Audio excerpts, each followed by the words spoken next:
Hebrews chapter 4. Therefore, since the promise of entering his rest still stands, let us be careful that none of you be found to have fallen short of it. For we also have had the good news proclaimed to us, just as they did.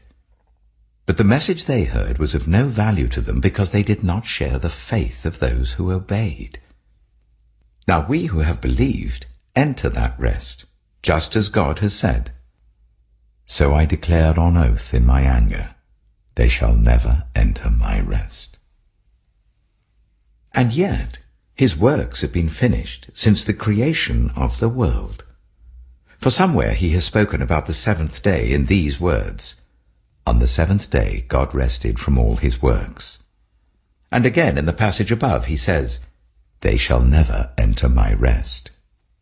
Therefore, since it still remains for some to enter that rest, and since those who formerly had the good news proclaimed to them did not go in because of their disobedience, God again set a certain day, calling it today.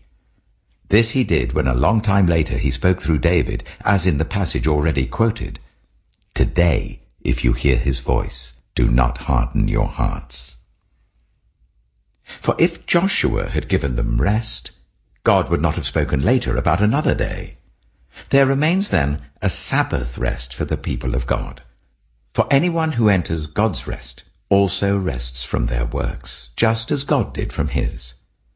Let us therefore make every effort to enter that rest, so that no one will perish by following their example of disobedience. For the word of God is alive and active, sharper than any double-edged sword. It penetrates even to dividing soul and spirit, joints and marrow. It judges the thoughts and attitudes of the heart. Nothing in all creation is hidden from God's sight. Everything is uncovered and laid bare before the eyes of him to whom we must give account. Therefore, since we have a great high priest who has ascended into heaven, Jesus, the Son of God, let us hold firmly to the faith we profess. For we do not have a high priest who is unable to feel sympathy for our weaknesses, but we have one who has been tempted in every way just as we are, yet he did not sin. Let us then approach God's throne of grace with confidence, so that we may receive mercy and find grace to help us in our time of need.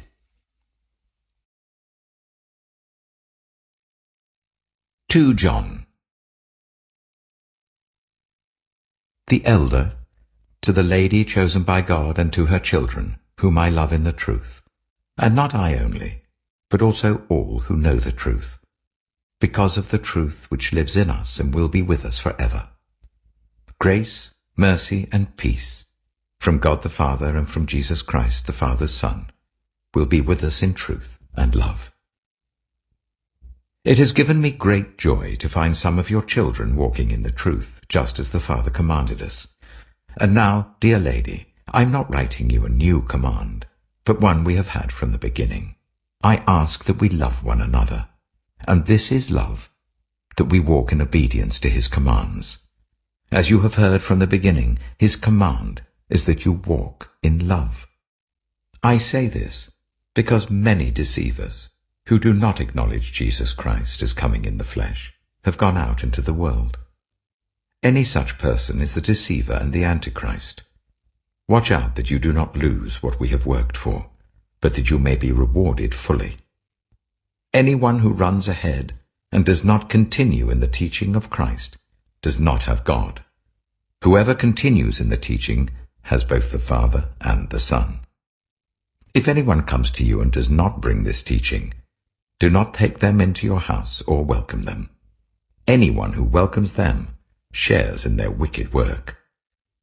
I have much to write to you, but I do not want to use paper and ink. Instead, I hope to visit you and talk with you face to face, so that our joy may be complete. The children of your sister, who is chosen by God, send their greetings.